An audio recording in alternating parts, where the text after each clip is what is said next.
PM Modi ने मुझे अपने मंत्रिपरिषद में शामिल किया है। मैं इसे हरियाणा के लोगों का एक महत्वपूर्ण योगदान मानता हूं और मैं हरियाणा के लोगों की ओर से उनका धन्यवाद करता हूं। मैं आप सभी का भी धन्यवाद करता हूं, केंद्रीय मंत्री मनोहर लाल खट्टर ने कहा। मित्रों, आज चूँकि अब 8 तारीख के बाद लगातार जो आप लोगों को सारा जानकारी है कि घटनाक्रम कैसे कैसे हुआ, प्रधानमंत्री जी ने अपने मंत्रिपरिषद में हमको शामिल किया। मैं हरियाणा की जनता का इसमें बहुत बड़ा योगदान मानता हूं और मैं हरियाणा की जनता की ओर से उनको धन्यवाद किया है। मैं आप सबका भी धन्यवाद करता हूं कि इस बार हरियाणा को भले ही 5 MP जीते हैं, लेकिन उसमें 3 जो है मंत्री बनाए गए हैं। एक बहुत बड़ा प्रधानमंत्री जी का काम हुआ है।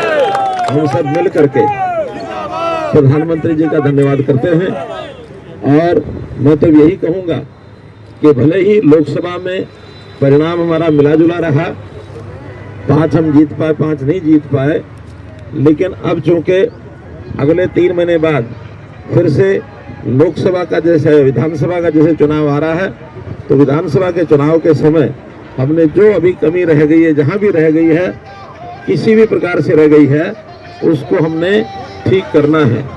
और एक एक बूथ को संभालो आप लोग, क्योंकि इस बार कांग्रेस ने कई प्रकार के ऐसे होछे हथकंडे अपनाए, गलत तरह का प्रचार किया और उस प्रचार के कारण से हमारा एक वर्ग उनके झांसे में आ गया।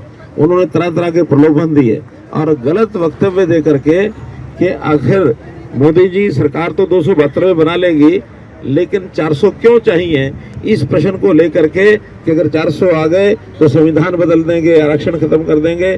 भाइयों बहनों, ये मिथ्या प्रचार जो उन्होंने किया है, मैं इसकी निंदा भी करता हूं और हम उस वर्ग को जाकर के बताएं, समझाएं कि संविधान हमारे लिए एक पवित्र गीता की तरह है। संविधान बदलने का कभी कोई विषय आज तक आया नहीं, कभी आएगा नहीं। तो इसलिए इस विषय पर हम उन भाइयों को जाकर समझाएं जिनके मन में ये डर बैठा दिया।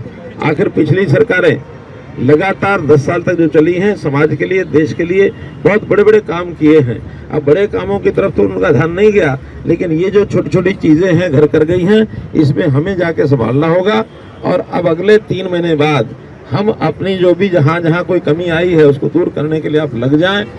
मैं इतना विश्वास दिलाता हूँ कि भारत सरकार जितना भी ज़्यादा सहयोग हरियाणा का कर पाएगी। हम 3 मंत्री वहाँ हैं, अपने अपने विभाग से भी कराएंगे, बाकी सब जगह भी कराएंगे। सोनीपत जिला तो इसका प्रत्यक्ष गवाह है कि जिस प्रकार का इंफ्रास्ट्रक्चर, जितने यहाँ हाईवेज निकले हैं, जितना रेलवे का यहाँ काम हुआ है और जितने भी विषय हुए हैं, एक से एक बढ़ करके हुए हैं। इन सब चीज़ों को हमको ध्यान भी कराना है और जहाँ कहीं कोई अपने को लगता है कि और नए कामों की ज़रूरत हो, निःसंकोच बताना है। ऊर्जा विभाग ये अपने पास आया है, शहरी विकास और हाउसिंग ये अपने पास आया है। तो ये दोनों विभाग बहुत महत्वपूर्ण विभाग हैं। इन विभागों के माध्यम से हरियाणा के, खास करके जो दिल्ली के आसपास NCR का एरिया है, इसमें तो भरपूर काम होने वाले हैं। आपकी ओर से कोई सुझाव आएंगे, कोई डिमांड आएंगी, उसको पूरे का पूरा समर्थन दे करके उन चीज़ों को आगे बढ़ाया जाएगा। आज तो